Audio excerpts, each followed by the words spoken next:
अस्सलाम वालेकुम, this is Shahbaz Sadiq. तो आज मैं एक और रीजनल स्कॉलरशिप लेके आया हूँ जिसका नाम है एडिस मार्शे रीजनल स्कॉलरशिप। ये उन स्टूडेंट्स के लिए है जो जिनका एडमिशन मार्शे रीजन में हुआ है या फिर वो इस रीजन की किसी भी एक यूनिवर्सिटी में पढ़ रहे हैं। आगे मैं बताऊँगा कौन कौन सी यूनिवर्सिटीज़ हैं और इसके कौन कौन से बेनिफिट्स हैं और एलिजिबिलिटी क्राइटेरिया क्या है।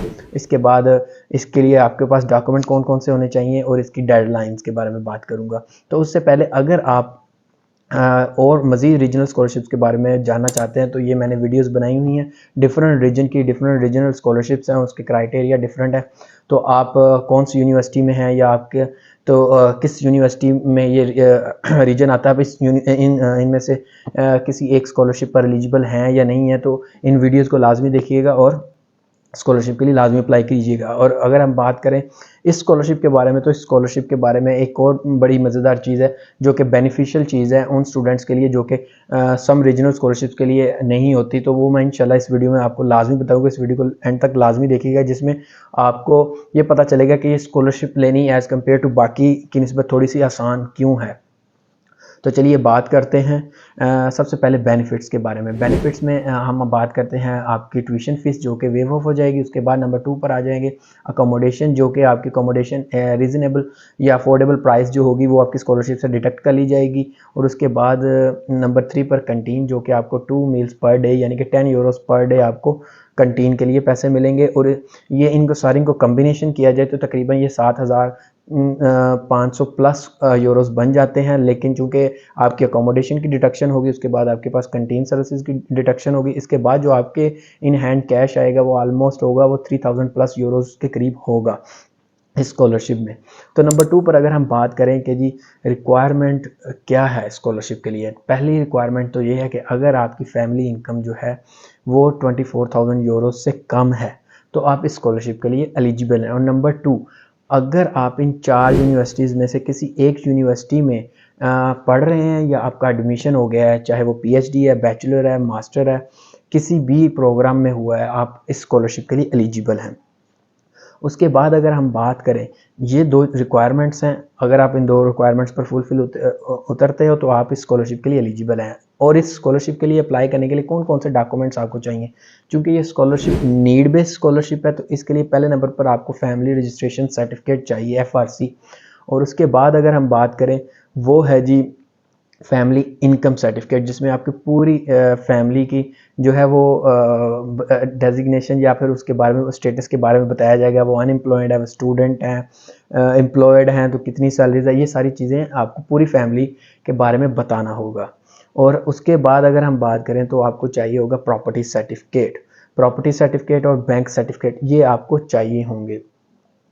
अब मज़े की बात ये है कि ये डॉक्यूमेंट्स तो आपको चाहिए, लेकिन इन डॉक्यूमेंट्स को सबमिट करवाने की अलग डेडलाइन है और इन डॉक्यूमेंट्स की जो फिज़िकली और इन डॉक्यूमेंट्स को सिर्फ ऑनलाइन अप्लाई करने के लिए जो डेडलाइन अलग है। तो मैं आगे मज़ीद डेडलाइंस में डिस्कस करूँगा कि ये फ़िज़िकल सबमिशन की कौन सी डेडलाइन है और ऑनलाइन सबमिशन की कौन सी डेडलाइन है। तो ये डॉक्यूमेंट्स आपने क्या करवाने हैं, एफआरसी, आपका फैमिली इनकम सर्टिफिकेट, आपका प्रॉपर्टी सर्टिफिकेट। और ये मैं आपको बता दूं, ये जो सर्टिफिकेट्स हैं जब आपने ऑनलाइन अप्लाई करना है तो आपको किसी भी लीगलाइजेशंस की ज़रूरत नहीं होगी। आप डॉक्यूमेंट ऑनलाइन सबमिट करवा सकते हो, अप्लाई कर सकते हो। लेकिन जब आपने फ़िज़िकल डॉक्यूमेंट जमा करवाने हैं तो आपको आपके ये डॉक्यूमेंट लीगलाइज हुए होने चाहिए। लीगलाइज मीन्स कि उससे पहले आपका मोफा हुए होने चाहिए, ट्रांसलेट हुए होने चाहिए, फिर लीगलाइज होंगे। तो उसका प्रोसीजर है पूरा। तो आगे हम बात करते हैं कि डेडलाइंस के बारे में। डेडलाइंस कब तक की है, तो सबसे पहले तो इसकी जो एप्लीकेशन की डेडलाइन है वो है 10 जुलाई से लेकर 25 अगस्त तक आप एप्लीकेशन पुट कर सकते हो। उसके बाद अगर हम बात करें तो इसकी जो प्रोविजनल लिस्ट आएगी वो आएगी 11 सितंबर को, जिसमें आपकी रैंकिंग आएगी कि आप कौन से नंबर पर रैंक कर रहे हो।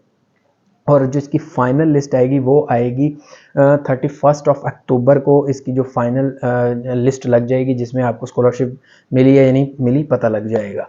तो इसमें एक मज़े की चीज़ ये है कि आपकी जो ऑनलाइन डॉक्यूमेंट्स के बाद आपने जब फिज़िकली डॉक्यूमेंट जमा करवाने हैं विद लीगलाइजेशंस, तो वो है 16 अक्टूबर उसकी डेडलाइन। लेकिन आप या तो आप जहाँ आ गए तो आप खुद जमा करवा सकते हो, अदरवाइज़ क्या है कि आप पाकिस्तान से या इंडिया से या कहीं से भी बैठकर आप पोस्ट करवा सकते हो। और इसलिए आप इसमें एक बेनिफिशियल चीज़ ये है कि 25 अगस्त तक आपने सिर्फ ऑनलाइन अप्लाई करना है स्कॉलरशिप के लिए, अगर आपका admission in scholarship in universities में किसी भी एक यूनिवर्सिटी में हुआ है।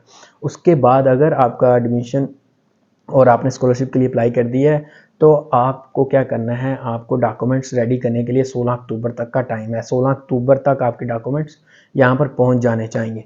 तो इन सब चीज़ों के बाद जब 31 अक्टूबर को जब लिस्ट लगेगी, फाइनल लिस्ट लगेगी, तो उसके बाद आपको जो स्कॉलरशिप होगी वो आप यहाँ पर जब आ जाएंगे, आपका इटालियन बैंक अकाउंट बन जाएगा, तो उसके बाद दिसंबर में आपको मिल जाएगी स्कॉलरशिप। तो उससे पहले अगर हम बात करें कि जो जो मेजर चीज़ें हैं जो मैं बताना भूल गया, वो है ये कि फैमिली इनकम जो होगी वो आपकी 2021 की जो आपकी फैमिली इनकम है, आपने उसके हिसाब से अपनी बनानी है। और जो आपकी प्रॉपर्टी सर्टिफिकेट भी होगा वो होगा 31 दिसंबर 2021 तक के आप कौन कौन सी प्रॉपर्टी ऑन करते हैं या कौन कौन सी प्रॉपर्टी एसेट है आपके पास, वो आपने डिक्लेयर करने होंगे 2021 तक के। और ये सारे डॉक्यूमेंट्स आपने 16 अक्टूबर 2023 तक जमा करवाने हैं अगर आपने एप्लीकेशन पुट की हुई है। तो आज के लिए इतना ही, इंशाल्लाह मिलते हैं नेक्स्ट वीडियो में। अल्लाह हाफिज़।